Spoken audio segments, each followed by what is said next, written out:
welcome to this video where we are back in the loft with the trains. It's been quite a while since my last video in the loft, or any video at all to be honest. But as we can see from since I've last made a train video, I have totally rebuilt the layout. I just haven't been making any videos about it because I'm not really finding video editing as interesting as I used to. But I thought I'd just make this quick video to show you what I've been doing in the loft lately. Well, over the past year and a half, I think. So, you can see over here, I've got a station. I haven't put any station signs up yet. It has got a name, but I can't remember it right now. But you can see there's a station building. That's just a kit which you download and put off there. Needs a bit of repairs to it, as then the glue's come apart a little bit. Got some lighting down there. This is platform 1. The lights light up on the bridge. Bit messy, but you can see them there. They're quite dim. And then we've got an island platform here with 2 and 3, and you can see that in this siding area, one of the sidings goes onto the platform. Which wasn't originally planned to be like that, but I put it in like that. But I put it in like that anyway, and you can see there's a purchase machine down there. Yeah. There's also a mini purchase machine just down there too, with the penalty fare notice. Yeah. You can also see there's a little car park area there with some shops and quite a few cars. See down there we've got a disabled badge properly put in that car in the disabled space there. See, there's my attempt at doing a disabled space image there. You can also see that we've got this car parked on the double yellows very naughtily. It's got a little parking ticket there which you can just about see in the window there. We've got a model shop and rainbow carpets.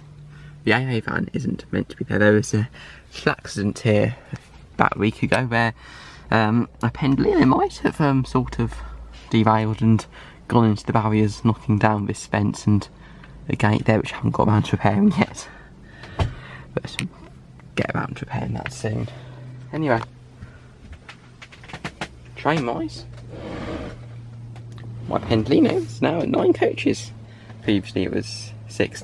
However, I haven't bought all the individual coaches because they seem so expensive and just really expensive. That's the main point. They want 50 quid per coach. So what I've just done is got, for most of the coaches, I've got one of the centre coaches, which are from the 4 coach set, and just declassified them and made them into standard coaches. It's not 100% accurate because I think the windows are in the wrong place because the end bit's there on both sections, whereas I think on most of them you have an end bit there and there. 2 of the coaches are actually £50 coaches, but a bit hard to justify those expensive costs. But and that's my, I'm sure you've noticed, but they've got a very large platform there which is going to be the main station. I haven't built that yet. You can see that underneath there I've got a bit of yellow spray paint down there, which is from when I sprayed yellow lines on the platforms. I don't think I quite covered up the ends fully because it's really low on duct tape. The duct tape was really long because it wasn't sticking properly and stuff. But there we go. Well, I've also on this layout, which I didn't on the previous one, have the underground layout here. Well, underground storage sidings here, so you can see lots of storage. S-Stock train, HST, Voyager. The pendulino go down there, but derails a bit on the way down, so you have to take it out quite slowly and derail it. Got a javelin there. And those trains which have been used to hold the track down as it dries. Not the neatest job, using copied X glue. The reason why I got a new layout was because of the very annoying rear track models. Yes, the 144s and 143s which they make. Very annoying models. They were just derailing all over my last layout because all my board sections were very, very humpy and making it very, very bumpy. They do work on this layout, but on very limited loops. One train will run on this loop and this loop in either direction fine, but one train would only run in that loop in one direction, there was a derail. I'm not really very impressed by those real track models, to be honest. They're very nicely detailed and everything, but I think the driving mechanism is what they really needed to make good, and they quite failed at that, to be honest. I know they've got the 156 coming soon, but not really any impressive liveries to me coming out. No central trains. Not bad. Thing is, I bought them because if I end up having a layout when I'm quite a bit older and I can make it much straighter, I'll probably quite annoyed that I didn't get them at the time and find them quite hard to buy because they don't really appear second-hand that often at the moment. No, that's probably because they're quite new, but they hold all my trains which I don't have in the siding, just so they're not on the books, so they're easy to get in and out. They're usually quite useful. You can see that my fleet of trains has changed quite a bit since my last videos. I've been thinning down on my locomotives to focus on DMUs and EMUs. I think that's just about everything I wanted to talk about. I'm going to run some trains that should run on the West Coast Main Line. So we've got the Pendolino 350 and S-Dog. Now the S-Dog doesn't actually run on the West Coast Main Line, however, I'm going to allow it because the London Underground does run alongside the West Coast Main Line, the Bakerloo line. And in future, the Metropolitan line is going to be extended to Watford Junction, theoretically. So it is potentially possible in the future. So.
And that's it for now of running these West Coast Mainline models. I did have to stop the S-Stalk train sometime through because it wasn't running properly. But that's what it's got too many motors running on the track, because the S-Stalk's got 2 motors, and then we've got the Class 350 that's got 2 motors in. And then Pendolino, I've converted it so that the other end's got motion, so I can get it with the ramp. Anyway, thanks for watching this little video showing my new layout and what I've done so far. And I hope you enjoyed this one-off video. Bye for now.